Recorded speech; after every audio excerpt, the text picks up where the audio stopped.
Naninindigan ang SMB sa endgame, iniwan ang Hinebra sa 0 hanggang 2 hole malapit na ang mga beermen.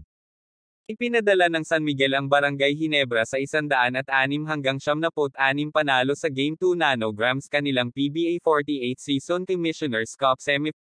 Yan ang pag-uusapan natin sa video na ito, kaya kung bago ka pa lang sa aking channel baka pwede ipakipindot subscribe button pati na notification bell para palagi ka updated sa mga susunod ko video. Salamat po. Final Series sa Mall of Asia Arena.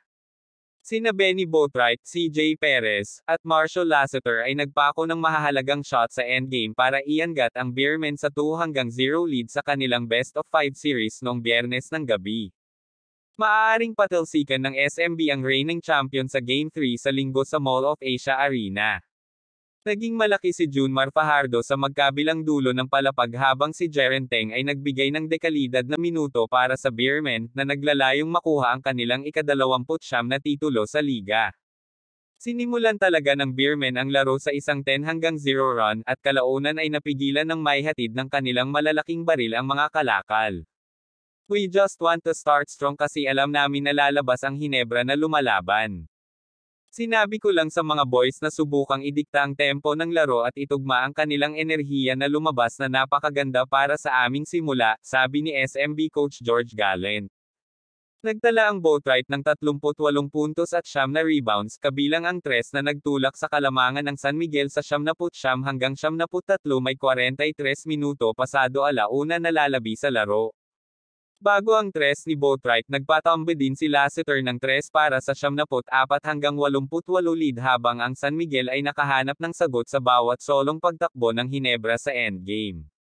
Si Perez ay may 17 puntos at 7 rebounds, habang si Fajardo ay nagdagdag ng 17 puntos, 14 rebounds, at career high 6 na blocks para sa San Miguel. Nagbigay si Teng ng 7 puntos at 2 assist sa loob lamang ng 8 minuto sa kung ano ang naging pinakamadali niyang pagganap mula noong pumirma sa San Miguel ngayong season.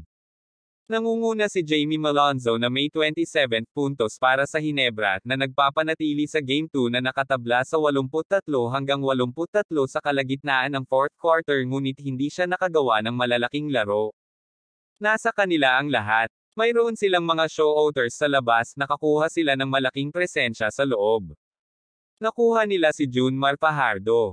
They got guys who can give you 20 any given night, 3 or 4 threes in a row every night, Annie Bishop, na nagtapos na may 25 puntos at 9 na rebounds.